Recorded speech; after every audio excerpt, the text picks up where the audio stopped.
Samedi classé noir sur les routes en Rhône-Alpes, les gendarmes renforcent leur contrôle. Des policiers de Caluire installés dans une chapelle. Et puis la mode des vélos vintage découverte d'une boutique qui a ouvert ses portes dans le Vieux-Lyon. Quand vous avez les amortisseurs écrasés, vous savez bien qu'à peu près de choses, le véhicule est en surcharge, quoi. À la veille du grand chassé-croisé de l'été, la vigilance est maximum. La journée est classée rouge en Rhône-Alpes et noire demain. Le peloton d'autoroute de Villefranche a donc décidé de renforcer ses contrôles. Nous contrôlons les véhicules à la sortie des péages en fonction de ce que nous croisons, c'est-à-dire les surcharges ou des véhicules qui nous semblent défaillants ou simplement un contrôle de personnes. Voilà. Nous les amenons à la phase de véhicule qui est derrière nous, à la bascule, afin de voir si on est aux normes. Posté à la sortie du péage, le peloton d'autoroute traque donc la moindre voiture suspecte et en cas de doute, le véhicule est immédiatement dirigé vers la balance de surcharge. La vente, c'est 90 € par tranche de 500 kg.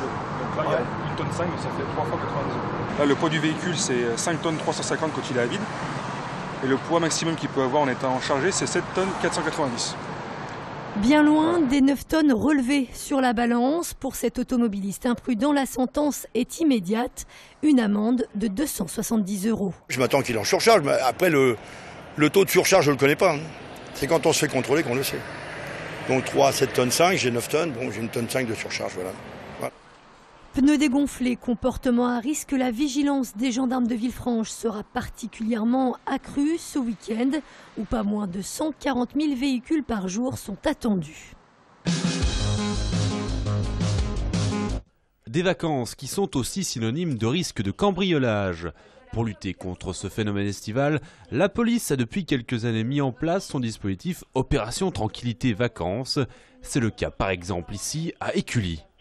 Premièrement, il s'agit d'un dispositif de prévention à destination de tous nos administrés qui consiste en fait à proposer aux gens de s'inscrire sur un registre afin de pouvoir surveiller, de pouvoir faire des passages devant leur domicile et s'assurer qu'il n'y a pas d'anomalie. Des patrouilles sont ainsi régulièrement réalisées par les forces de l'ordre au domicile des personnes inscrites, avec une attention particulière sur les ouvertures.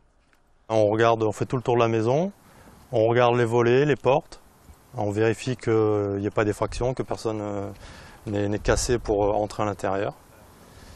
Et si on constate rien, on met notre avis de passage. Si jamais on voit qu'il y a quelque chose, on essaie de voir si ou les individus ont pu rentrer à l'intérieur, parce que quelquefois ils cassent un volet mais ils n'arrivent pas à ouvrir la fenêtre.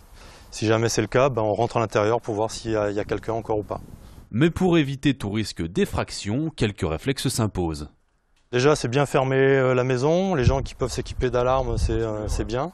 Et les gens qui s'en vont, surtout, qui ne mettent aucune information sur leur adresse, sur leur date de vacances, sur les réseaux sociaux. Parce que ça peut être une source d'information pour les cambrioleurs. Ça fait un petit peu bizarre de mettre la police dans une chapelle. Le sabre et le goupillon, ça ne fait pas forcément bon mélange. Mais bon, l'espace était libre. Depuis quelques semaines, c'est un drôle d'endroit qu'a investi la police municipale de Caluire. La chapelle Saint-Joseph, située dans l'hôtel de ville, sert de bureau mais aussi de vestiaire aux agents, en raison de travaux de mise en conformité de leurs locaux. C'est très original, c'est un bel endroit, c'est une chapelle qui est désacralisée, mais voilà, c'est un lieu plutôt sympathique en attendant la fin des travaux. En fait, les travaux visant ce nouvel accueil nécessitaient de percer une porte à travers un mur porteur de l'hôtel de ville qui est un bâtiment historique. Et ces travaux étaient de grande ampleur et on en profitait pour restructurer les locaux de la police municipale. Nous ne pouvions pas faire les travaux avec le personnel à l'intérieur, trop dangereux. Un campement de fortune qui devrait être démonté dans les prochains jours, dès la fin du chantier.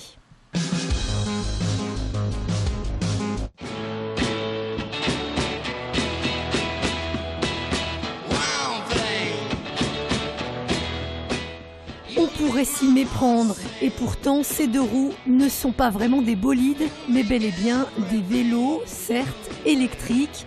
Leur look vintage s'inspire volontairement de modèles datant des années 50 et 60. Une belle façon pour les amoureux de la petite reine de concilier design et modernité. On surfe sur une vague du néo-rétro, donc la modernité qui se trouve sur l'assistance électrique et sur le vélo électrique. Donc aujourd'hui, c'est de proposer des vélos nouveaux, avec un look novateur, design. Et ici, tout est personnalisable, du casque à la selle en passant par les pédales ou encore les poignées. La boutique qui a ouvert ses portes il y a quelques mois assure que tous les cyclistes peuvent y trouver leur bonheur, que l'on recherche un vélo de ville, de course ou tout terrain. On n'a pas l'habitude de voir des vélos comme ça. Voilà, le vélo est différent des vélos classiques de ville avec des pneus larges et voilà, le côté électrique, pratique, on n'a pas d'effort à faire, on pédale un petit peu puis après on est lancé. Le prix de ces bécanes entre 2 000 et 6 000 €.